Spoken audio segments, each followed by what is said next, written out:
সূরা আল আনাম। রহমান রহিম আল্লাহ তাআলার নামে। সমস্ত প্রশংসা আল্লাহর জন্য, যিনি আকাশমালা ও ভূমণ্ডল পয়দা করেছেন এবং তিনি অন্ধকার সমূহ ও আলো সৃষ্টি করেছেন। অতঃপর যারা আল্লাহ তাআলাকে অস্বীকার করে তারা প্রকারান্তরে এর দ্বারা অন্য কিছুকেই তাদের মালিকের সমকক্ষ হিসেবে দাঁড় করায়। তিনি তোমাদের মাটি থেকে সৃষ্টি করেছেন, অতঃপর তিনি প্রত্যেকের জন্য বাঁচার একটি মেয়াদ নির্দিষ্ট করে দিয়েছেন। তেমনি তাদের চূড়ান্ত ধ্বংসের জন্যও তার কাছে একটি সুনির্দিষ্ট মেয়াদ রয়েছে। তারপরেও তোমরা সন্দেহে লিপ্ত আছো। আসমান সমূহের এবং জমিনের সর্বত্র তিনিই তো হচ্ছেন একমাত্র আল্লাহ। তিনি যেমনি তোমাদের গোপন ও প্রকাশ্য বিষয়সমূহ জানেন, তেমনি তিনি জানেন তোমরা কে পাপ পুণ্যের কতটুকু উপার্জন করছো তাও। তাদের মালিকের নিদর্শনসমূহের মধ্যে এমন একটি নিদর্শনও নেই যা তাদের কাছে আসার পর তারা তা থেকে মুখ ফিরিয়ে নেয়নি। তাদের কাছে যতবারই আমার পক্ষ থেকে সত্য দিন এসেছে ততবারই তারা তা অস্বীকার করেছে। অচিরেই তাদের কাছে সে খবরগুলো এসে হাজির হবে যা নিয়ে তারা হাসি তামাশা করছিল। তারা কি দেখেনি তাদের আগে আমি এমন বহু জাতিকে বিনাশ করে দিয়েছি যাদের আমি পৃথিবীতে এমনভাবে প্রতিষ্ঠা দান করেছিলাম যা তোমাদেরও করিনি। আকাশ থেকে তাদের ওপর আমি প্রচুর বৃষ্টি বর্ষণ করেছি, আবার তাদের মাটির নিচ থেকে আমি ঝর্ণাধারা প্রবাহিত করে দিয়েছি। অতঃপর আমি তাদের পাপের কারণে চিরতরে ধ্বংস করে দিয়েছি, আর তাদের পর তাদের জায়গায় আবার আমি এক নতুন জাতির উত্থান ঘটিয়েছি। হে নবী, আমি যদি তোমার কাছে কাগজে লেখা কোনো কেতাব নাজিল করতাম এবং তারা যদি তাদের হাত দিয়ে তা স্পর্শ করত, তাহলেও কাফেররা বলতো এটা তো সুস্পষ্ট জাদু ছাড়া আর কিছুই নয়। তারা বলে, এ নবীর প্রতি কোনো ফেরেশতা নাজিল করা হলো না কেন, যে তার সত্যতা সম্পর্কে আমাদের বলে দিত? যদি সত্যিই আমি কোনো ফেরেশতা পাঠিয়ে দিতাম তাহলে তাদের ফয়সালা তো তখনই হয়ে যেত, এরপর তাদের তো আর কোনো অবকাশই দেয়া হতো না। তাছাড়া আমি যদি সত্যিই ফেরেশতা পাঠাতাম তাকেও তো মানুষের আকৃতিতেই পাঠাতাম, তখনও তো তারা এমনিভাবে আজকের মতো সন্দেহে নিমজ্জিত থাকত। হে রাসূল, তোমার আগেও বহু নবী রাসূলকে এভাবে ঠাট্টা বিদ্রূপ করা হয়েছিল। অনন্তর তাদের মধ্যে যারা নবীর সাথে যে ঠাট্টা বিদ্রূপ করেছে তাই তাদের পরিবেষ্টন করে ফেলেছে। হে নবী, তুমি তাদের বলো, তোমরা এ পৃথিবীতে ঘুরে ফিরে দেখো দেখো যারা নবী রাসূলদের মিথ্যা প্রতিপন্ন করেছে তাদের কি ভয়াবহ পরিণাম হয়েছে। হে নবী, তুমি তাদের জিজ্ঞেস করো, আসমান সমূহ ও জমিনে যা কিছু আছে তা সব কার মালিকানাভুক্ত? তুমি বলো, এর সবকিছুই আল্লাহ তাআলার জন্য। মানুষদের উপর দয়া করাটা তিনি তার নিজের উপর কর্তব্য বলে স্থির করে নিয়েছেন। কিয়ামতের দিন তিনি তোমাদের অবশ্যই জড়ো করবেন, এতে বিন্দুমাত্র সন্দেহ নেই। সত্য স্বীকার করে যারা নিজেরাই নিজেদের ক্ষতি সাধন করেছে তারা এমন একটি দিনের আগমন কখনো বিশ্বাস করে না। রাত ও দিনের মাঝে যা কিছু স্থিতি লাভ করছে তার সবকিছুই তাঁর জন্য। তিনি এদের সবার কথা শোনেন এবং সবার অবস্থা দেখেন। হে নবী, তুমি বলো, আমি কিভাবে আসমান সমূহ ও জমিনের মালিক আল্লাহ তাআলাকে বাদ দিয়ে অন্য কাউকে নিজের পৃষ্ঠপোষক বানিয়ে নেব, অথচ তিনি সৃষ্টিলোকের সবাইকে আহার যোগান। তাকে কোন রকম আহার যোগানো যায় না। তুমি বলো, আমাকে আদেশ দেয়া হয়েছে যেন সবার আগে আমি মুসলমান হয়ে যাই, এবং আমাকে আরো আদেশ দেয়া হয়েছে তুমি কখনো মুশরিকদের দলে শামিল হইও না। তুমি আরো বলো, আমি যদি আমার মালিকের কথা না শুনি তাহলে আমি এক মহা দিবসের আযাব আমার উপর আপতিত হওয়ার ভয় করি। সে কিয়ামতের দিন যাকে তার শাস্তি থেকে রেহাই দেয়া হবে তার উপর নিঃসন্দেহে আল্লাহ তাআলা অনুগ্রহ করবেন, আর এটিই হবে সেদিনের সুস্পষ্ট সাফল্য। জেনে রেখো, যদি আল্লাহ তাআলা তোমাকে কোনো দুঃখ পৌঁছাতে চান তাহলে তিনি ছাড়া আর কেউই তোমা থেকে তা দূর করতে পারবে না। অপরদিকে তিনি যদি তোমার কোনো উপকার করেন তাহলে কেউ তাতে বাধাও দিতে পারবে না। তিনি সবকিছুর উপর একক ক্ষমতাবান। তিনি তার বান্দাদের উপর একচ্ছত্র ক্ষমতার অধিকারী। তিনি মহাজ্ঞানী, তিনি সম্যক ওয়াকিবহাল। তুমি তাদের বলো, সাক্ষী হিসেবে কার সাক্ষ্য সবচেয়ে বেশি বড়? তুমি বলো, হ্যাঁ, একমাত্র আল্লাহ তাআলার, যিনি তোমাদের এবং আমার মাঝে সর্বোত্তম সাক্ষী হয়ে থাকবেন। এ কোরআন তার কাছ থেকেই আমার কাছে নাজিল করা হয়েছে, যেন তা দিয়ে তোমাদের এবং তোমাদের পর যাদের কাছে এ গ্রন্থ পৌঁছবে তাদের সকলকে আমি আযাবের ভয় দেখাই।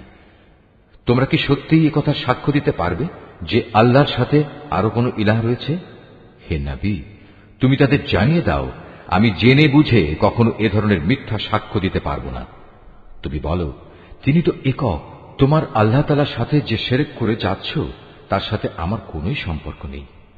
তোমার আগে যাদের আমি কিতাব দান করেছি তারা নবীকে ঠিক সেভাবেই চেনে যেভাবে চেনে তারা তাদের আপন ছেলেদের, কিন্তু যারা নিজেরাই নিজেদের ক্ষতি সাধন করেছে তারা তো কখন ঈমান আনবে না। তার চেয়ে বড় জালেম আর কে আছে যে স্বয়ং আল্লাহ তাআলা সম্পর্কে কোনো মিথ্যা কথা রচনা করে কিংবা তার কোনো আয়াতকে অস্বীকার করে? এ ধরনের জালেমরা কখনো সাফল্য লাভ করতে পারবে না। একদিন আমি তাদের সবাইকে একত্রিত করব, অতঃপর মুশরিকদের উদ্দেশ্য করে আমি বলবো, তারা সবাই আজ কোথায় যাদের তোমরা দুনিয়ার জীবনে আমার সাথে শরীক মনে করতে? অতঃপর তাদের সেদিন একথা বলা ছাড়া কোনো যুক্তিই থাকবে না যে আল্লাহ তাআলার কসম, যিনি আমাদের মালিক, আমরা কখনো মুশরিক ছিলাম না। হে নবী, তুমি চেয়ে দেখো কিভাবে আজ লোকগুলো আযাব থেকে বাঁচার জন্য নিজেরাই নিজেদের মিথ্যা প্রতিপন্ন করছে, এবং এও দেখো তাদের নিজেদের রচনা করা মিথ্যা কিভাবে আজ নিষ্ফল হয়ে যাচ্ছে।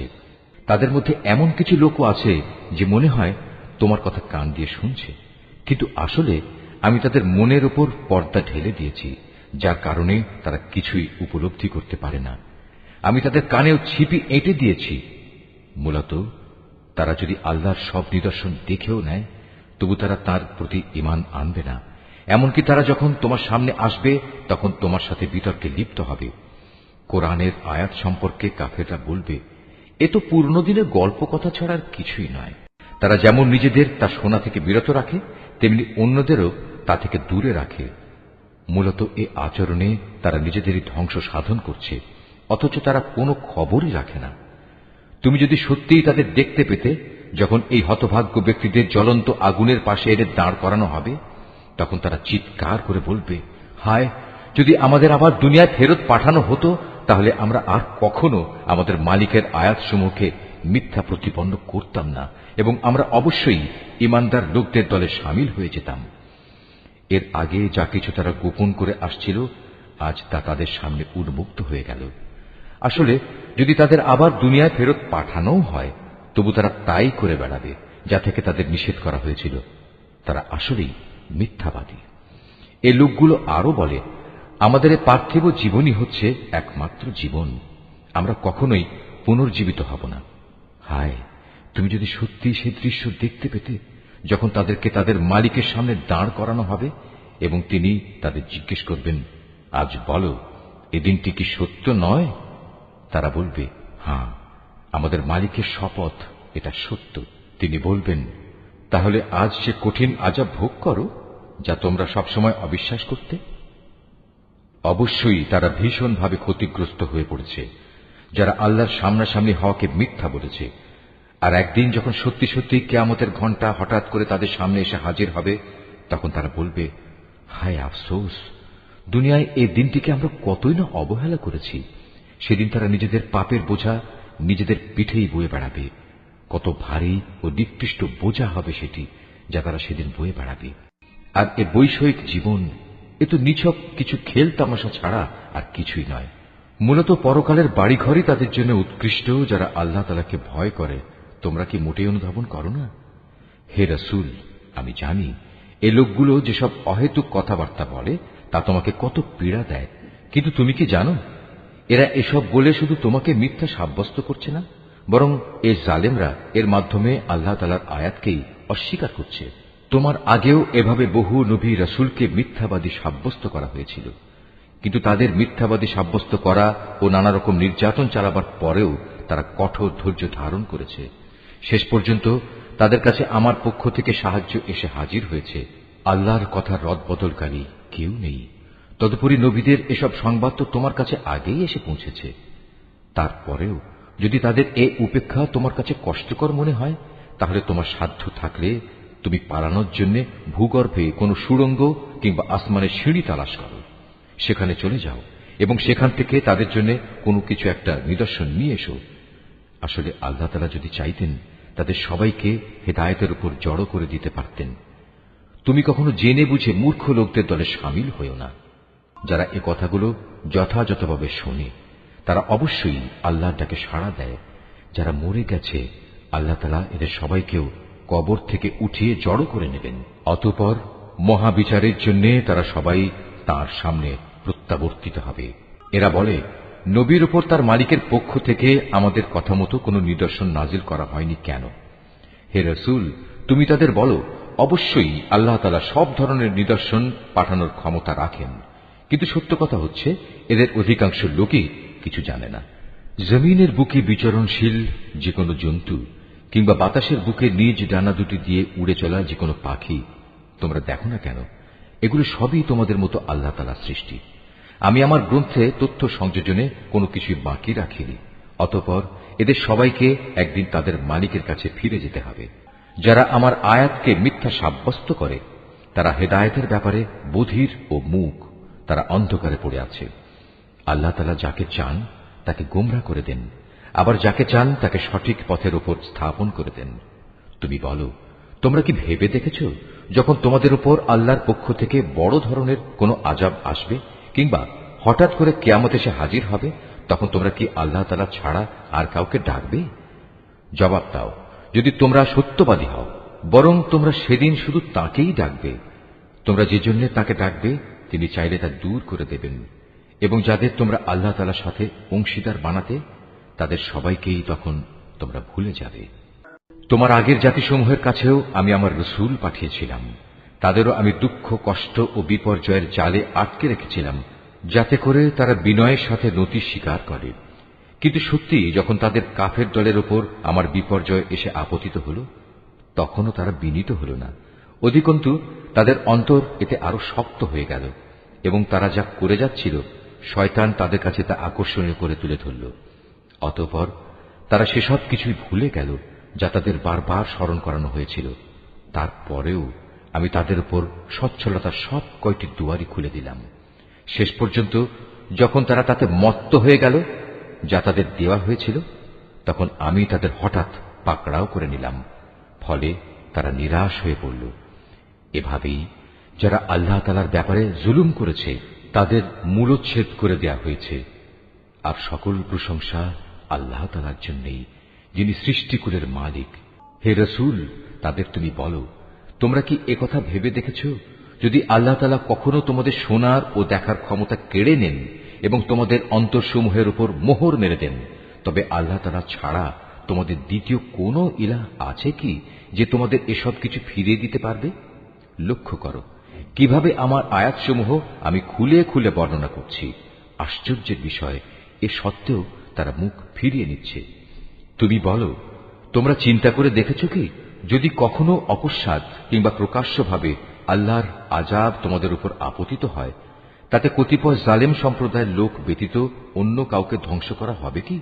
আমি তো রসুলদের জান্নাতের সুসংবাদবাহী ও জাহান্নামের সতর্ককারী ছাড়া অন্য কোনো হিসাবে পাঠাই না। তারপর যে ব্যক্তি রসুলদের উপর ঈমান আনবে এবং এভাবে নিজেকে সংশোধন করে নেবে, এমন লোকদের পরকালে কোনো ভয় নেই এবং তাদের সেদিন কোন রকম চিন্তিত হতে হবে না। অপরদিকে যারা আমার আয়াতসমূহকে মিথ্যা প্রতিপন্ন করবে, তাদের এই নাফরমানির কারণে আমার আযাব সেদিন তাদের ঘিরে ধরবে। হে মুহাম্মদ, তুমি বলো, আমি তো তোমাদের একথা বলি না যে আমার কাছে আল্লাহ তাআলার বিপুল ধনভাণ্ডার রয়েছে, না একথা বলি আমি গায়েবের কোনো খবর রাখি, আর একথাও বলি না যে আমি একজন ফেরেশতা। আসলে আমি তো সেই ওহীরই অনুসরণ করি যা আমার উপর নাজিল করা হয়। তুমি বলো, অন্ধ আর চক্ষুষ্মান ব্যক্তি কি কখনো এক হতে পারে? তোমরা কি চিন্তা ভাবনা করে দেখো না? হে মুহাম্মদ, তুমি সে কিতাবের মাধ্যমে সেসব লোককে পরকালের আযাবের ব্যাপারে সতর্ক করে দাও, যারা এ ভয় করে যে তাদেরকে একদিন তাদের মালিকের সামনে একত্র করা হবে। সেদিন তাদের জন্য তিনি ছাড়া দ্বিতীয় কোনো সাহায্যকারী বন্ধু কিংবা কোনো সুপারিশকারী থাকবে না। আশা করা যায় তারা সাবধান হবে। যারা সকাল সন্ধ্যায় তাদের মালিককেই ডাকে, তাঁরই সন্তুষ্টি কামনা করে, তাদের তুমি কখনো তোমার কাছ থেকে সরিয়ে দিও না, কারণ তাদের কাজকর্মের জবাবদিহিতার দায়িত্ব যেমন তোমার উপর কিছুই নেই, তেমনি তোমার কাজকর্মের হিসাব কেতাবের কোন রকম দায়িত্ব তাদের উপর নেই। তারপরেও যদি তুমি তাদের তোমার কাছ থেকে দূরে সরিয়ে দাও, তাহলে তুমি বাড়াবাড়ি করা লোকদের দলে সামিল হয়ে যাবে। আর আমি এভাবেই তাদের একদল দ্বারা অন্য দলের পরীক্ষা নিয়েছি, যেন তারা একদল একথা বলতে পারে যে এরাই কি হচ্ছে আমাদের মাঝে সে দলের লোক যাদের উপর আল্লাহ তাআলা তার অনুগ্রহ করেছেন। আল্লাহ তাআলা কি ভালো করে জানেন না কারা তার প্রতি কৃতজ্ঞ? যারা আমার আয়াতসমূহের উপর ঈমান এনেছে তারা যখন তোমার কাছে আসবে তখন তুমি তাদের বলো, আল্লাহ তাআলার পক্ষ থেকে তোমাদের উপর শান্তি বর্ষিত হোক। তোমাদের উপর অনুগ্রহ করাটা তোমাদের মালিক নিজের কর্তব্য বলে স্থির করে নিয়েছেন। তবে তোমাদের মধ্যে যদি কেউ কখনো অজ্ঞানতাবশত কোনো অন্যায় কাজ করে বসে এবং পরক্ষণে তওবা করে ও নিজের জীবন শুধরে নেয়, তাহলে আল্লাহ তাআলা তাকে ক্ষমা করে দেবেন। তিনি একান্ত ক্ষমাশীল ও পরম দয়ালু। আর এভাবেই আমি আমার আয়াতসমূহ বিশদভাবে বর্ণনা করি, যাতে অপরাধীদের পথ পরিষ্কার হয়ে যায়। হে মুহাম্মদ, তুমি তাদের বলে দাও, এক আল্লাহ তাআলাকে বাদ দিয়ে তোমরা আর যাদের গোলামি করছো, আমাকে নিষেধ করা হয়েছে আমি যেন তাদের গোলামি না করি।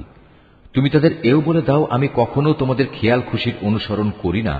তেমনটি করলে আমি নিঃসন্দেহে গোমরা হয়ে যাব এবং আমি আর সত্যের অনুসরণকারী দলের সাথে থাকব না।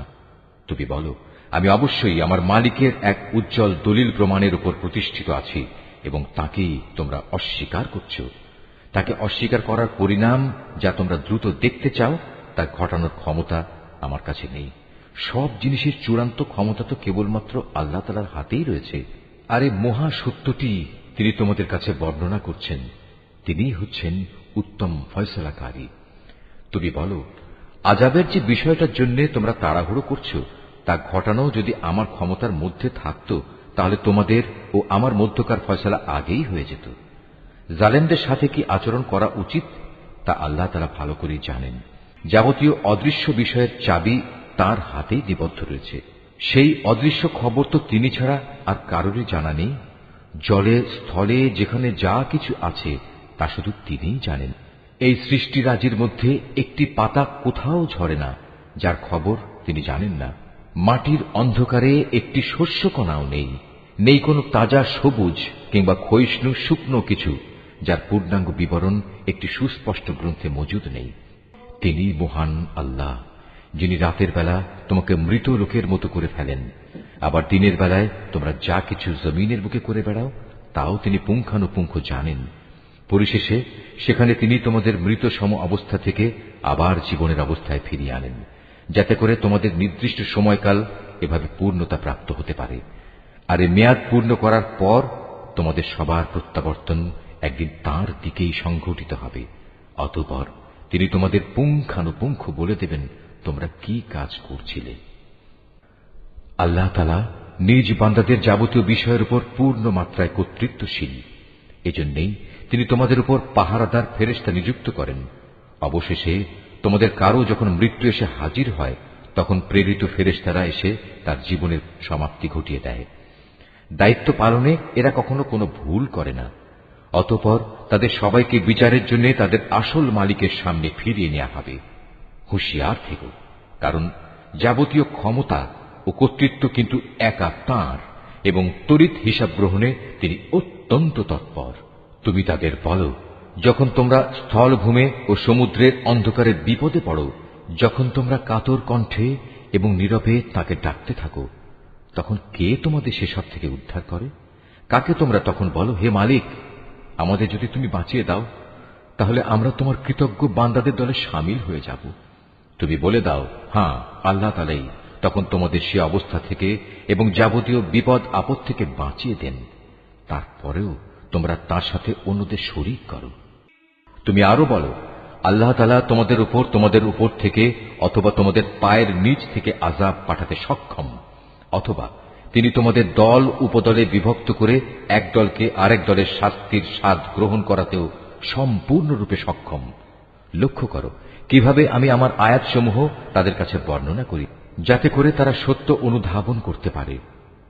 তোমার জাতির লোকেরা তা অস্বীকার করেছে, অথচ তাই একমাত্র সত্য।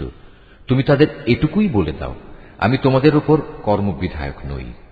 প্রতিটি বার্তার জন্য একটি সুনির্দিষ্ট দিনক্ষণ মজুদ রয়েছে এবং তোমরা অচিরেই তা জানতে পারবে। তুমি যখন এমন সব লোককে দেখতে পাও যারা আমার আয়াতসমূহ নিয়ে হাসি বিদ্রুপ করছে, তাহলে তুমি তাদের কাছ থেকে সরে এসো, যতক্ষণ না তারা অন্য কিছু বলতে শুরু করে। যদি কখনো শয়তান তোমাকে ভুলিয়ে ওখানে বসিয়ে রাখে, তাহলে মনে পড়ার পর জালিম সম্প্রদায়ের সাথে আর বসে থেকো না। তাদের এসব কার্যকলাপের ব্যাপারে আল্লাহ তাআলাকে যারা ভয় করে তাদের উপর হিসাবের কোনো দায় দায়িত্ব নেই। তবে উপদেশ তো দিয়েই যেতে হবে। হতে পারে তারা আল্লাহ তাআলাকে ভয় করবে।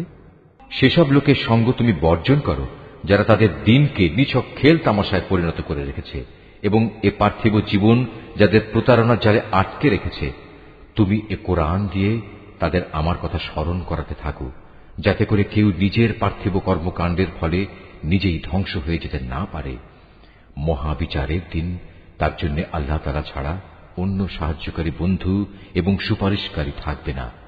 সে যদি নিজে সবকিছু দিয়েও দেয়, তবু তার কাছ থেকে সেদিন তা গ্রহণ করা হবে না।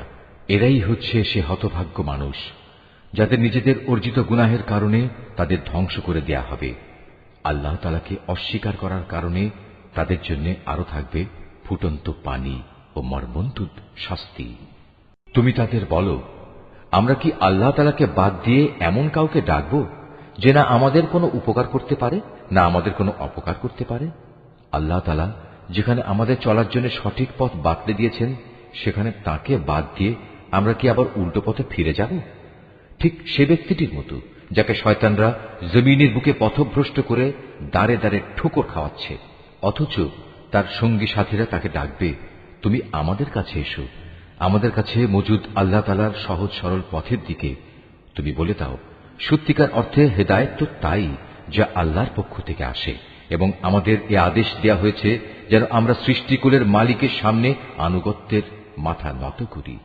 আমরা যেন নামাজ প্রতিষ্ঠা করি এবং আল্লাহ তাআলাকে ভয় করি, কেননা তিনি হচ্ছেন এমন সত্তা যার সামনে একদিন তোমাদের সমবেত করা হবে।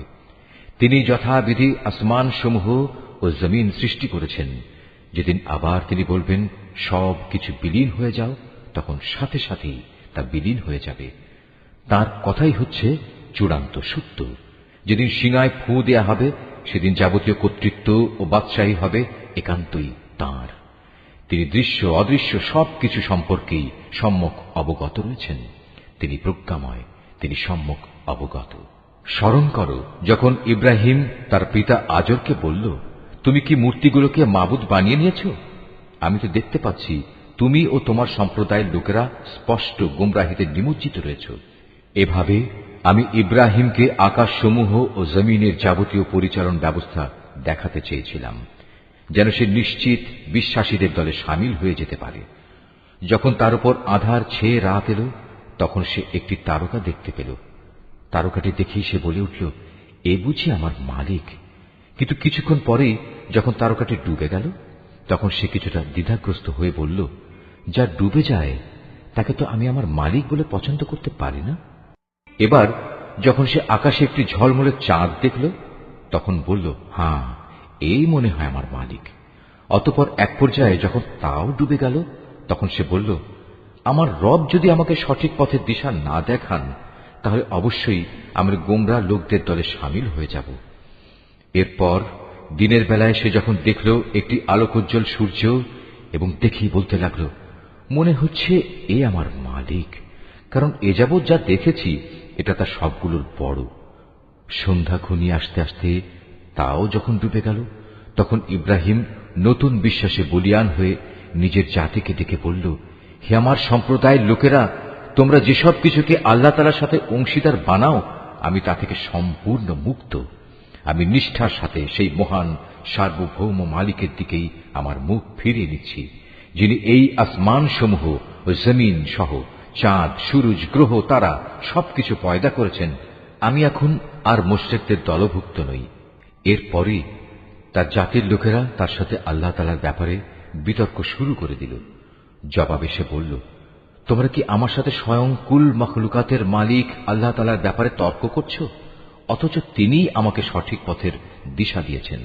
আমি এখন আর তোমাদের মাবুদদের ডরাই না, যাদের তোমরা আল্লাহ তাআলার কাজে অংশীদার মনে করো। অবশ্য আমার মালিক যদি অন্য কিছু চান, সেটা আলাদা কথা। আমার মালিকের জ্ঞান সব কিছুর উপর পরিব্যাপ্ত। এরপরেও কি তোমরা সতর্ক হবে না? তোমরা যাকে আল্লাহ তাআলার সাথে অংশীদার করো, তাকে আমি কিভাবে ভয় করব? অথচ তোমরা আল্লাহ তাআলার সাথে অন্যদের শরীক করতে ভয় পাও না, যাদের ব্যাপারে আল্লাহ তাআলা কোনো প্রমাণপত্র তোমাদের কাছে পাঠাননি। এ অবস্থায় তোমরাই বলো, আমাদের এই উভয় দলের মধ্যে কোন দলটি দুনিয়া ও আখিরাতে নিরাপত্তা লাভের বেশি অধিকারী? বলো, যদি তোমাদের কিছু জানা থাকে। যারা ঈমান এনেছে এবং যারা তাদের ঈমানকে জুলুমের কালিমা দিয়ে কলুষিত করেনি, তারাই হচ্ছে দুনিয়া ও আখিরাতে নিরাপত্তা লাভের অধিকারী। মূলত তারাই হচ্ছে হেদায়েত প্রাপ্ত। এ ছিল শিরক সম্পর্কিত আমার সেই অকাট্য যুক্তি, যা আমি ইব্রাহিমকে তার জাতির উপর দান করেছিলাম। এভাবেই আমি আমার জ্ঞান দিয়ে যাকে ইচ্ছা তাকে সমুন্নত করি। তোমার মালিক প্রবল প্রজ্ঞাময়, কুশলী। অতঃপর আমি তাকে দান করেছি ইসহাক ও ইয়াকুবের মতো দুইজন সুপুত্র। এদের সবাইকেই আমি সঠিক পথের দিশা দিয়েছিলাম। এদের আগে আমি নূহকেও হেদায়েতের পথ দেখিয়েছি। অতঃপর তার বংশের মাঝে দাউদ, সুলাইমান, আইয়ুব, ইউসুফ, মুসা এবং হারুনকেও আমি হেদায়েত দান করেছি। আর এভাবেই আমি সৎ কর্মশীলদের পুরস্কার দিয়ে থাকি। জাকারিয়া, ইয়াহিয়া, ঈসা এবং ইলিয়াসকেও আমি সঠিক পথ দেখিয়েছিলাম। এরা সবাই ছিল নেককারদের দলভুক্ত। আরো সৎ পথ দেখিয়েছিলাম ইসমাইল, ইয়াসা, ইউনুস এবং লূতকেও। এদের সবাইকেই আমি নবুয়ত দিয়ে সৃষ্টিকুলের উপর বিশেষ মর্যাদা দান করেছিলাম। এদের পূর্বপুরুষ, এদের পরবর্তী বংশধর ও এদের ভাই বন্ধুদেরও নেতৃত্বের জন্য নানাভাবে পুরস্কৃত করেছিলাম। আমি এদেরকেই বাছাই করে নিয়েছিলাম এবং সেজন্যই আমি এদের সবাইকে সরল পথে পরিচালিত করেছিলাম। এ হচ্ছে আল্লাহ তাআলার হেদায়েত। নিজ বান্দাদের মাঝে যাকে চান তিনি তাকেই এ হেদায়েত দান করেন। কিন্তু তারা যদি শিরক করত, তাহলে তাদের যাবতীয় কর্ম অবশ্যই নিষ্ফল হয়ে যেত। এরাই ছিল সেসব লোক যাদের আমি কিতাব, প্রজ্ঞা ও নবুয়ত দান করেছি। আজ যদি তারা তা অস্বীকার করে, তাতে আমার কোনোই ক্ষতি নেই। আমি তো অতীতে এমন এক সম্প্রদায়ের উপর এ দায়িত্ব অর্পণ করেছিলাম যারা কখনো এগুলো প্রত্যাখ্যান করেনি। আল্লাহ তাআলা এদের সবাইকে সৎ পথে পরিচালিত করেছেন। অতএব হে মুহাম্মদ, তুমি এদের পথেরই অনুসরণ করো এবং বলো, এজন্য আমি তোমাদের কাছ থেকে কোনো পারিশ্রমিক চাই না। আসলে এ হচ্ছে দুনিয়ার মানুষের জন্য একটি স্মরণিকা মাত্র। তারা আল্লাহ তাআলাকে তার যথাযোগ্য মর্যাদা দান করেনি।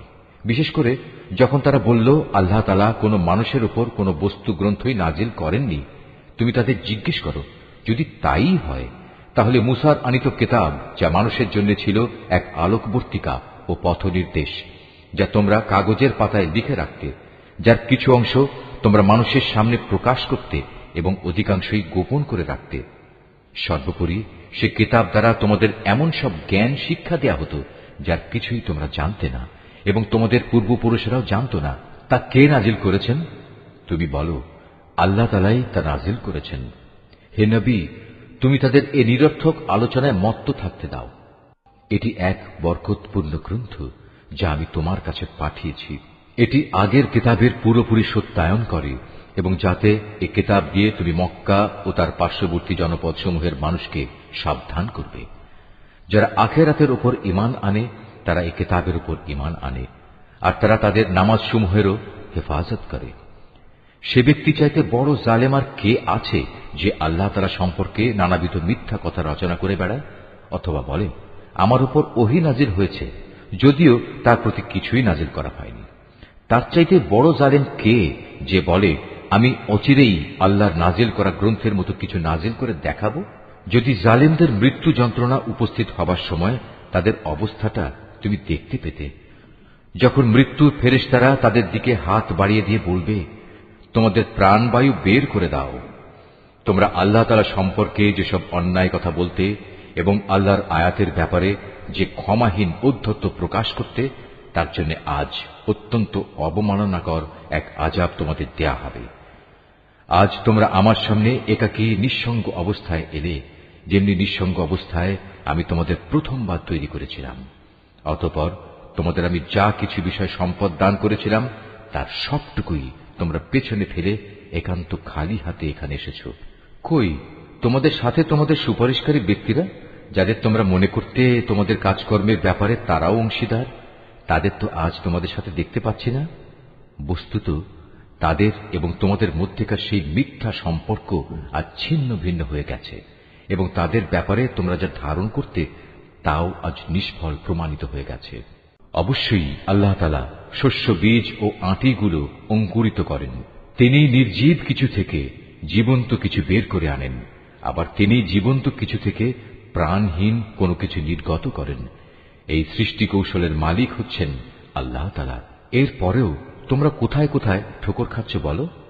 রাতের আঁধার ভেদ করে তিনি উষার উন্মেষ ঘটান। তিনি রাতকে তোমাদের বিশ্রামের জন্য নির্দিষ্ট করে দিয়েছেন, এবং তোমাদের হিসাব কিতাবের জন্য তিনি পয়দা করেছেন চাঁদ ও সূরজকে। এ সব কিছুই হচ্ছে মহাপরাক্রমশালী ও জ্ঞানী আল্লাহ তাআলার নির্ধারণ করা বিষয়।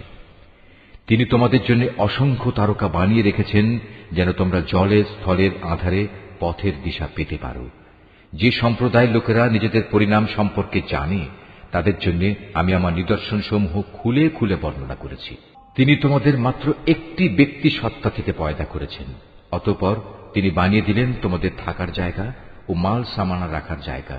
জ্ঞানী লোকদের জন্য আমি আমার নিদর্শনগুলো এভাবেই বিস্তারিতভাবে বর্ণনা করে থাকি। তিনি আসমান থেকে পানির ধারা নাজিল করেন, অতঃপর সে পানি দিয়ে আমি সব রকমের উদ্ভিদ ও গাছপালা জন্মানোর ব্যবস্থা করি। তা থেকে সবুজ শ্যামল পাতা উদ্গত করি। পরে তা থেকে পরস্পর জড়ানো ঘন শস্য দানাও সৃষ্টি করি, এবং ফলের ভারে নুয়ে পড়া খেজুরের গোছা বের করে আনি। আঙুরের উদ্যানমালা, জলপাই ও আনার পয়দা করি। এগুলো একে অন্যের সদৃশ্য হয়, আবার একটার সাথে আর একটার গড় মিলও থাকে। গাছ যখন সুশোভিত হয় তখন একসময় তা ফলবান হয়, আবার যখন ফলগুলো পাকতে শুরু করে তখন তোমরা এই সৃষ্টি নৈপুণ্য দেখো। অবশ্যই এতে ঈমানদার লোকদের জন্য বহু নিদর্শন রয়েছে। তারা জিনকে আল্লাহর সাথে শরীক মনে করে, অথচ আল্লাহ তাআলাই জিনদের পয়দা করেছেন। অজ্ঞতার বশবর্তী হয়ে তারা আল্লাহ তাআলার উপর পুত্র কন্যা ধারণের অপবাদও আনায়ন করে, অথচ আল্লাহ তাআলা মহামান্বিত। এরা যা বলে তিনি তার চাইতে অনেক মহান ও পবিত্র। তিনি আসমান সমূহ ও জমিনের একক উদ্ভাবক। এদের তুমি বলো, তার সন্তান হবে কিভাবে? তার তো জীবন সঙ্গিনীই নেই। সবকিছু তো তিনিই পয়দা করেছেন, এবং সবকিছু সম্পর্কে তিনি পুরোপুরি ওয়াকিবহাল রয়েছেন। এ হচ্ছেন আল্লাহ তাআলা, তোমাদের মালিক। তিনি ছাড়া আর কোনো মাবুদ নেই। সবকিছুর একক স্রষ্টা তিনি। সুতরাং তোমরা তাঁরই ইবাদত করো। সবকিছুর উপর তিনি চূড়ান্ত তত্ত্বাবধায়ক বটে। কোন সাধারণ দৃষ্টি তাকে দেখতে পায় না, অথচ তিনি সবকিছুই দেখতে পান। তিনি সূক্ষ্মদর্শী, তিনি সবকিছু সম্পর্কেই খোঁজ খবর রাখেন। তোমাদের কাছে তোমাদের মালিকের পক্ষ থেকে এই সূক্ষ্ম দৃষ্টি সম্পন্ন জ্ঞানের নিদর্শন এসেছে। অতঃপর যদি কোনো ব্যক্তি এসব নিদর্শন দেখতে পায়, তাহলে সে তা দেখবে তার নিজের কল্যাণের জন্যই। আবার যদি কেউ তা না দেখে অন্ধ হয়ে থাকে, তাহলে তার দায়িত্ব তার উপর বর্তাবে। তুমি বলো, আমি তোমাদের উপর তত্ত্বাবধায়ক নই?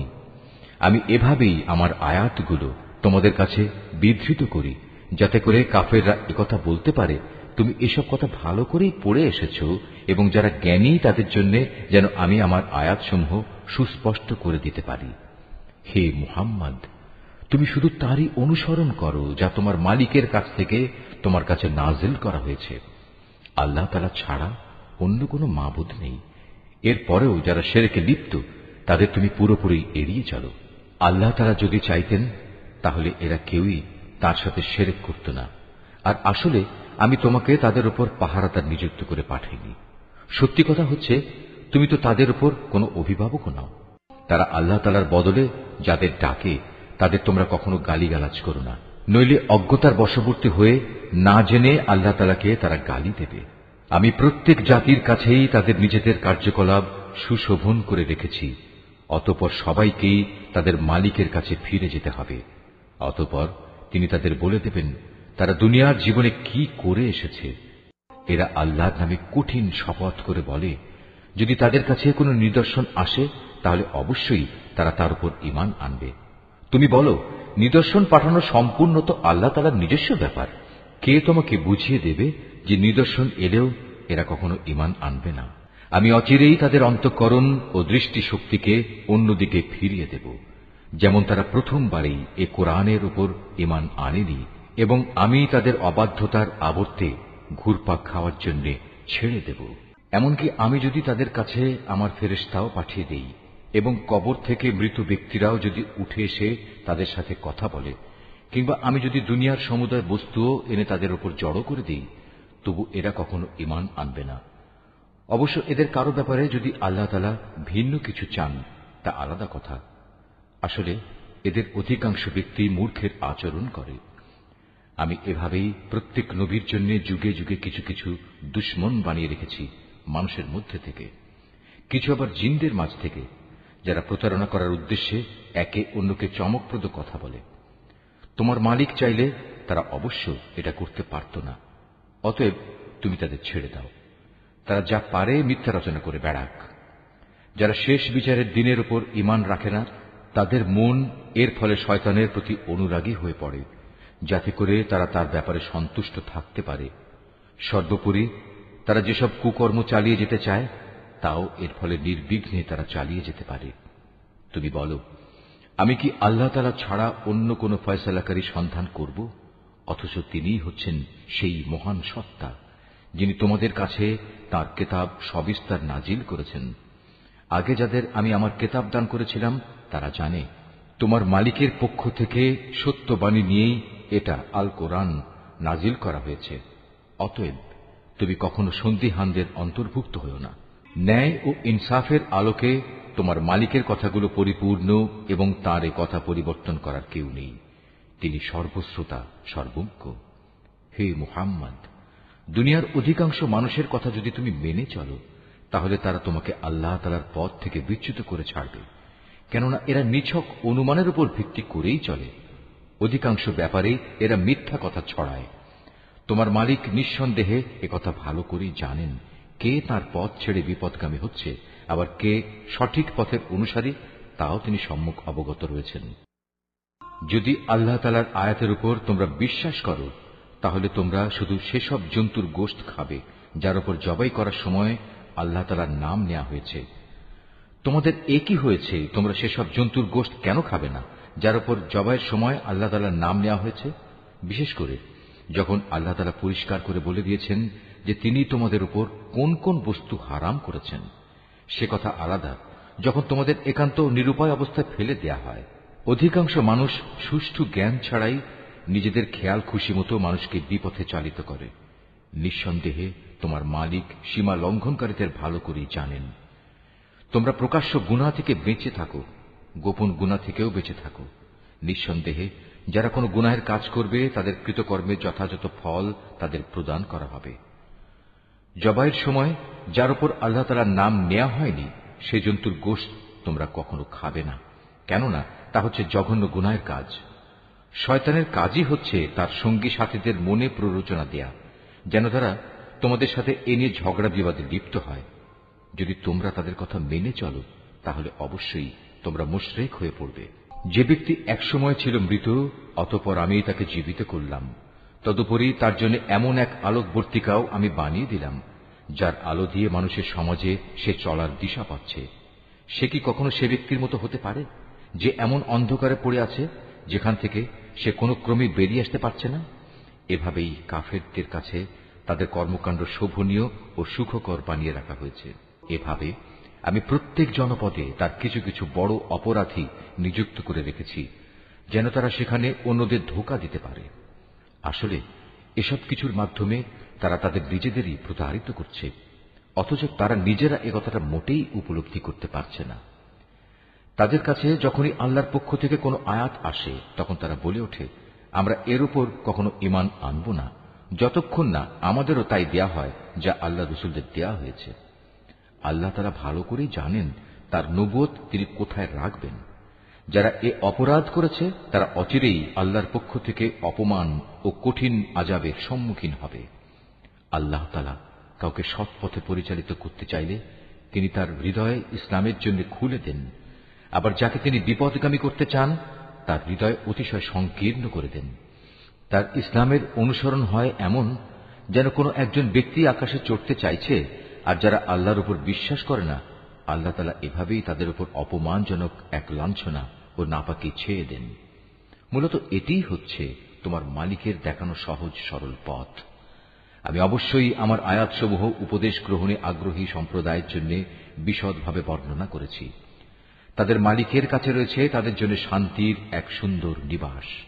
আল্লাহ তাআলাই তাদের অভিভাবক। দুনিয়ায় তারা যা করত এটা হচ্ছে তারই বিনিময়। স্মরণ করো যেদিন আল্লাহ তাআলা সবাইকে একত্রিত করবেন, তখন তিনি শয়তানরূপী জিনদের বলবেন, হে জিন সম্প্রদায়, তোমরা তো বিভিন্ন সময় অনেক মানুষকে গোমরাহ করেছ। এ সময় মানুষের ভেতর থেকে যারা তাদের বন্ধু তারা বলবে, হে আমাদের মালিক, আমরা এক একজনকে ব্যবহার করে দুনিয়ার জীবনে প্রচুর লাভ কামিয়েছি, আর এভাবেই আমরা চূড়ান্ত সময়ে এসে হাজির হয়েছি যা তুমি আমাদের জন্য নির্দিষ্ট করে রেখেছিলে। আল্লাহ তাআলা বলবেন, হ্যাঁ, আজ তোমাদের সে গুমরাহির জন্য তোমাদের ঠিকানা হচ্ছে জাহান্নামের আগুন, সেখানে তোমরা চিরকাল থাকবে। অবশ্য যাদের আল্লাহ তাআলা আযাব থেকে বাঁচিয়ে দিতে চাইবেন তাদের কথা আলাদা। তোমার মালিক অবশ্যই প্রজ্ঞাময় ও সম্যক অবহিত। আমি এভাবে একদল জালেমকে তাদেরই অন্যায় কার্যকলাপের দরুন আর একদল জালেমের উপর ক্ষমতাবান করে দেই। আল্লাহ তাআলা সেদিন আরো বলবেন, হে জিন ও মানুষ সম্প্রদায়, বলো, তোমাদের কাছে কি তোমাদেরই মধ্যে থেকে আমার এমন এমন সব রসুল আসেনি যারা আমার আয়াতগুলো তোমাদের কাছে বর্ণনা করত? উপরন্তু যারা তোমাদের ভয় দেখাত যে তোমাদের আজকের এ দিনের সম্মুখীন হতে হবে? সেদিন ওরা বলবে, হ্যাঁ, এসেছিল, তবে আজ আমরা আমাদের নিজেদের বিরুদ্ধেই সাক্ষ্য দিচ্ছি। মূলত দুনিয়ার জীবন এদের প্রতারিত করে রেখেছিল। তারা নিজেদের বিরুদ্ধেই একথা সাক্ষ্য দেবে যে তারা আসলেই কাফের ছিল। এটা এজন্যে যে তোমার মালিক অন্যায়ভাবে এমন কোন জনপদের মানুষকে ধ্বংস করেন না যার অধিবাসীরা সত্য দিন সম্পর্কে সম্পূর্ণ গাফেল থাকে। তাদের নিজস্ব কর্ম অনুযায়ী প্রতিটি ব্যক্তির জন্যই তার মর্যাদা রয়েছে। তোমার মালিক তাদের কাজকর্ম সম্পর্কে মোটেই উদাসীন নন। তোমার মালিক নিজে কারো মুখাপেক্ষী নন। দয়া ও অনুগ্রহের মালিক তিনি যদি চান তাহলে তোমাদের এই জনপদ থেকে সরিয়ে নিতে পারেন এবং তোমাদের পরে অন্য যাদের তিনি চান এখানে এনে বসিয়েও দিতে পারেন। যেমনি করে তোমাদেরও তিনি অন্য সম্প্রদায়ের বংশধর থেকে উত্থান ঘটিয়েছেন। তোমাদের কাছে যে প্রতিশ্রুতি দেয়া হচ্ছে তা অবশ্যই আসবে, আর তোমরা আল্লাহকে ব্যর্থ করে দেওয়ার ক্ষমতা রাখো না। তাদের তুমি বলে দাও, হে আমার জাতি, তোমরা নিজ নিজ জায়গায় যা যা করার করে যাও, আমিও আমার করণীয় করে যাব। অচিরেই তোমরা জানতে পারবে কার জন্য পরিণামে সুন্দর ঘর নির্দিষ্ট রয়েছে। জালেমরা কখনো সাফল্য লাভ করতে পারে না। স্বয়ং আল্লাহ তাআলা যে শস্য উৎপাদন করেছেন এবং গবাদি পশু সৃষ্টি করেছেন, এই মূর্খ ব্যক্তিরা তারই এক অংশ আল্লাহর জন্য নির্দিষ্ট করে রাখে এবং নিজেদের খেয়াল খুশি মতো একথা বলে, এ অংশ হচ্ছে আল্লাহর জন্য আর এ অংশ হচ্ছে আমাদের দেবতার জন্য। অতঃপর যা তাদের দেবতাদের জন্য রাখা হয় তা কখনো আল্লাহর কাছ পর্যন্ত পৌঁছায় না। যদিও আল্লাহর নামে যে ভাগ রাখা হয় তা শেষতক তাদের দেবতাদের কাছে গিয়েই পৌঁছে। কত নিকৃষ্ট তাদের এই বিচার! এভাবে বহু মুশরিকের ক্ষেত্রেই তাদের দেব দেবীরা তাদের আপন সন্তানদের হত্যা করার জঘন্য কাজও একান্ত শোভনীয় করে রেখেছে। এর উদ্দেশ্য হচ্ছে তাদের ধ্বংস সাধন করা এবং তাদের গোটা জীবন বিধানকেই তাদের কাছে সন্দেহের বিষয়ে পরিণত করে দেয়া। অবশ্য আল্লাহ তাআলা চাইলে তারা কখনো এ কাজ করত না। অতএব তুমি তাদের ছেড়ে দাও, মিথ্যা রচনা নিয়ে তাদের তুমি কিছুদিন ব্যস্ত থাকতে দাও। তারা বলে, এসব গবাদি পশু এবং এ খাদ্যশস্য নিষিদ্ধ তালিকাভুক্ত, আমরা যাকে চাইব সে ছাড়া অন্য কেউ তা খেতে পারবে না। এটা তাদের মন গড়া একটা ধারণা মাত্র। আবার তারা মনে করে কিছু গবাদি পশু আছে যার উপর আরোহণ করা নিষিদ্ধ, আবার কিছু গবাদি পশু আছে যার উপর জবাই করার সময় তারা আল্লাহর নাম স্মরণ করে না। আল্লাহর উপর মিথ্যা রচনা করার উদ্দেশ্যেই তাদের এসব অপচেষ্টা। অচিরেই আল্লাহ তাআলা তাদের এই মিথ্যাচারের জন্য তাদের যথাযথ প্রতিফল দান করবেন। তারা বলে, এসব গবাদি পশুর পেটে যা কিছু আছে তা শুধু আমাদের পুরুষদের জন্য নির্দিষ্ট এবং আমাদের স্ত্রীদের জন্য তা হারাম। তবে যদি এ পশুর পেটে মরা কিছু থাকে তাহলে তাতে তারা নারী পুরুষ উভয়ই সমান অংশীদার। আল্লাহ তাআলা অতি শীঘ্রই তাদের এ ধরনের উদ্ভট কথা বলার প্রতিফল দান করবেন, কেননা তিনি হচ্ছেন প্রবল প্রজ্ঞাময়, তিনি সর্বজ্ঞ।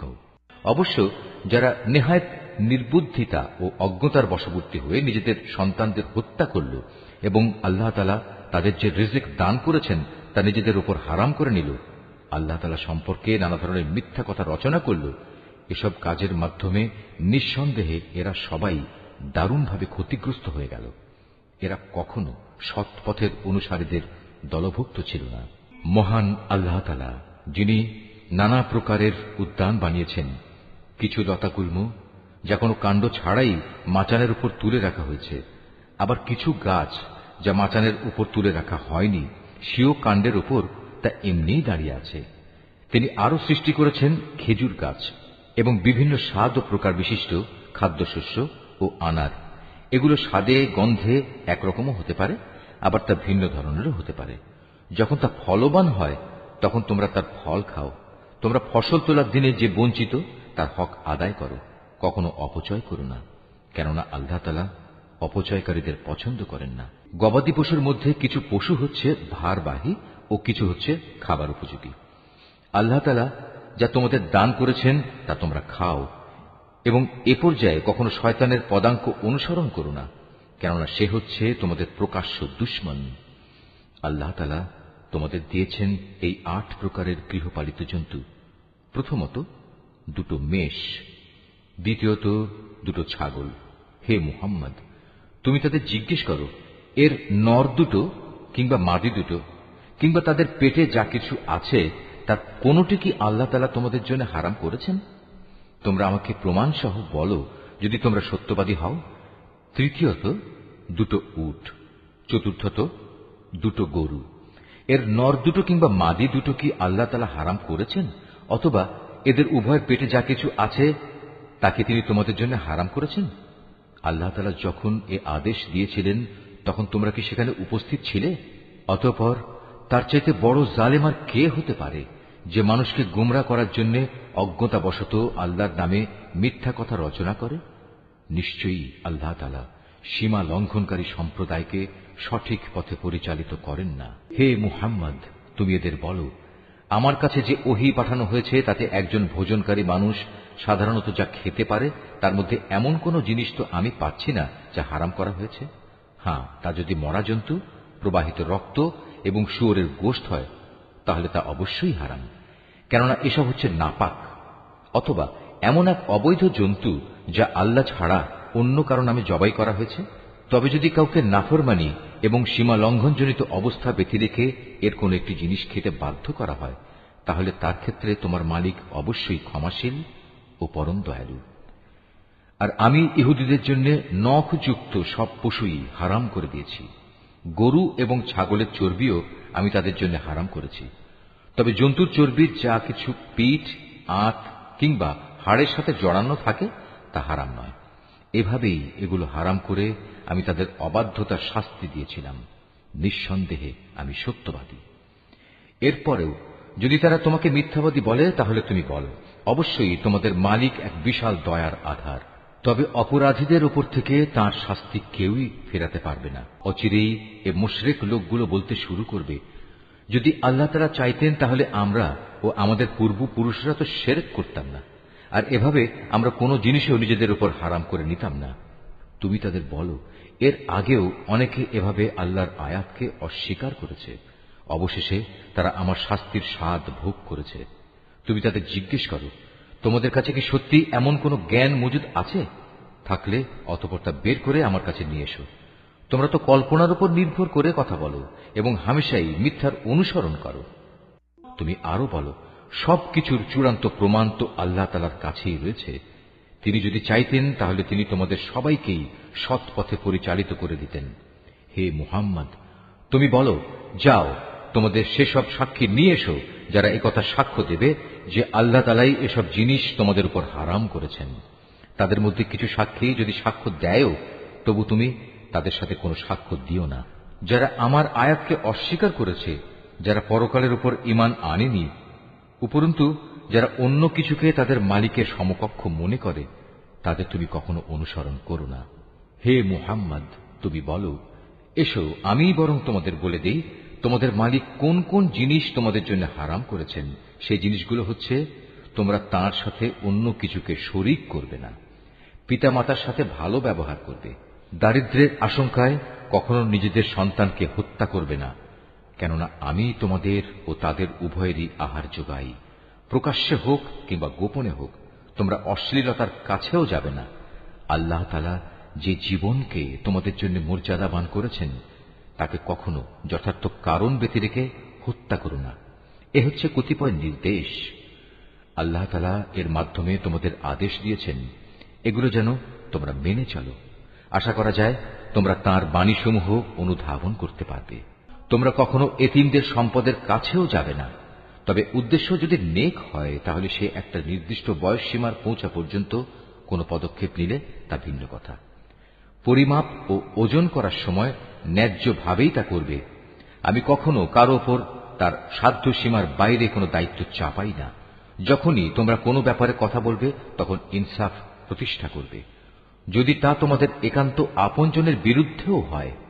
তোমরা আল্লাহ তাআলাকে দেয়া সব অঙ্গীকার পূরণ করো। এ হচ্ছে আরো কতিপয় আদেশ। এর মাধ্যমে আল্লাহ তাআলা তোমাদের আদেশ দিয়েছেন তোমরা যেন এগুলো মেনে চলো।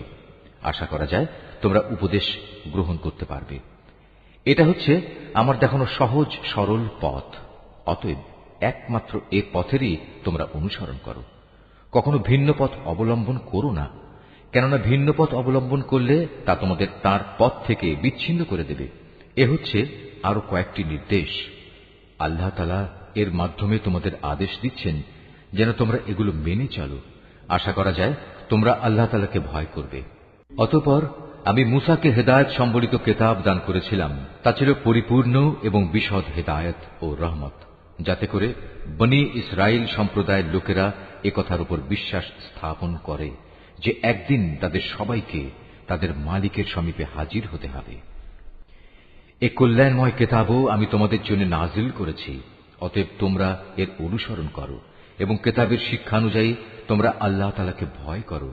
হয়তো তোমাদের উপর দয়া ও অনুগ্রহ প্রদর্শন করা হবে। এখন তোমরা আর একথা বলতে পারবে না যে আল্লাহর কিতাব তো আমাদের আগের ইহুদি ও খ্রিস্টান এ দুটো সম্প্রদায়কেই দেয়া হয়েছিল, তাই আমরা সে কিতাবের পাঠ সম্পর্কে অজ্ঞ ছিলাম। অথবা একথা বলারও কোনো অজুহাত পাবে না যে যদি ইহুদি খ্রিস্টানদের মতো আমাদেরও কোনো কিতাব দেয়া হতো তাহলে আমরা তো তাদের চাইতে বেশি সৎপথের অনুসারী হতে পারতাম। আজ তোমাদের কাছে সত্যি তোমাদের মালিকের পক্ষ থেকে সুস্পষ্ট প্রমাণ, হেদায়েত ও রহমত সর্বস্ব কিতাব এসেছে। তোমরা এর অনুসরণ করো। তার চাইতে বড় জালেম আর কে যে আল্লাহর আয়াতসমূহকে অস্বীকার করবে এবং তা থেকে মুখ ফিরিয়ে নেবে? জেনে রেখো, যারাই এভাবে আমার আয়াত থেকে মুখ ফিরিয়ে নেয় অচিরেই আমি তাদের এ জঘন্য আচরণের জন্য এক নিকৃষ্ট ধরনের শাস্তি দেব। তারা কি সেদিনের প্রতীক্ষা করছে যে তাদের কাছে আসমান থেকে আল্লাহ তাআলার ফেরেশতা নাজিল হবে, কিংবা স্বয়ং তোমাদের মালিকই তাদের কাছে এসে তাদের হাতে কিতাব দিয়ে যাবেন, অথবা মালিকের পক্ষ থেকে কোনো নিদর্শনের কোনো অংশ এসে তাদের জান্নাত জাহান্নাম দেখিয়ে দিয়ে যাবে? অথচ যেদিন সত্যি তোমার মালিকের পক্ষ থেকে এমন কোন নিদর্শন আসবে সেদিন তো হবে কিয়ামতের দিন। তখন যে ব্যক্তি এর আগে ঈমান আনেনি কিংবা যে ব্যক্তি তার ঈমান দিয়ে ভালো কিছু অর্জন করেনি তার জন্য এ ঈমান আনাটা কোনোই কাজে আসবে না। হে মুহাম্মদ, তুমি তাদের বলো, ঠিক আছে, তোমরাও প্রতীক্ষা করো, আমিও প্রতীক্ষা করছি। যারা নিজেদের দিনকে টুকরো টুকরো করে নিজেরাই নানা দল উপদলে বিভক্ত হয়ে গেছে তাদের কোনো দায়িত্বই তোমার উপর নেই। তাদের ফয়সালার ব্যাপারটা আল্লাহ তাআলার হাতে। যেদিন তারা তার কাছে ফিরে যাবে তখন তিনি তাদের বিস্তারিত বলবেন তারা কে কি করছিল। তোমাদের মাঝে কেউ যদি একটা সৎ কাজ নিয়ে আল্লাহ তাআলার সামনে আসে তাহলে তার জন্য 10 গুণ বিনিময়ের ব্যবস্থা থাকবে।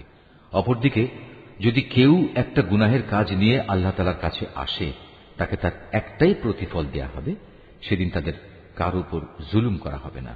হে মুহাম্মদ, তুমি তাদের বলো, অবশ্যই আমার মালিক আমাকে সঠিক পথ দেখিয়েছেন, সুপ্রতিষ্ঠিত জীবন বিধান। এটাই হচ্ছে ইব্রাহিমের একনিষ্ঠ পথ। সে কখনো মুশরিকদের দলভুক্ত ছিল না।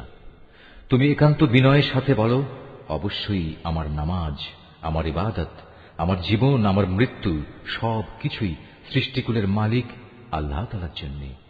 তার শরীক সমকক্ষ কেউ নেই। আর একথা বলার জন্যই আমাকে আদেশ দেয়া হয়েছে। আত্মসমর্পণকারী মুসলমানদের মধ্যে আমিই হচ্ছে সর্বপ্রথম। তুমি আরো বলো, এরপরেও আমি কি আল্লাহ তাআলা ছাড়া অন্য কোন মালিক সন্ধান করে বেড়াবো? অথচ আমি জানি তিনি সবকিছুর নিরঙ্কুশ মালিক। তার বিধান হচ্ছে প্রতিটি ব্যক্তি তার কৃতকর্মের জন্য এককভাবে নিজেই দায়ী হবে এবং কিয়ামতের দিন কোন বোঝা বহনকারী ব্যক্তি অন্য কোন লোকের পাপের বোঝা বহন করবে না। অতঃপর একদিন তোমাদের সবাইকে তোমাদের আসল মালিকের কাছে ফিরে যেতে হবে। সেদিন আল্লাহ তাআলা তোমাদের সেসব কিছুই জানিয়ে দেবেন। দুনিয়ার জীবনে যা নিয়ে তোমরা মতবিরোধ করতে, তিনিই সে মহান সত্তা। তিনি তোমাদের এ জমিনে তার প্রতিনিধি বানিয়েছেন এবং এ কারণে তিনি তোমাদের একজনকে অন্যজনের উপর কিছু বেশি মর্যাদা দান করেছেন। এর উদ্দেশ্য হচ্ছে আল্লাহ তাআলা তোমাদের সবাইকে যা কিছু দিয়েছেন তা দিয়েই তিনি তোমাদের কাছ থেকে কৃতজ্ঞতার পরীক্ষা নিতে চান। জেনে রেখো, তোমার মালিক শাস্তি দানের ব্যাপারে অত্যন্ত কঠোর ও তৎপর। আবার তিনি বড়ই ক্ষমাশীল ও পরম দয়াময়।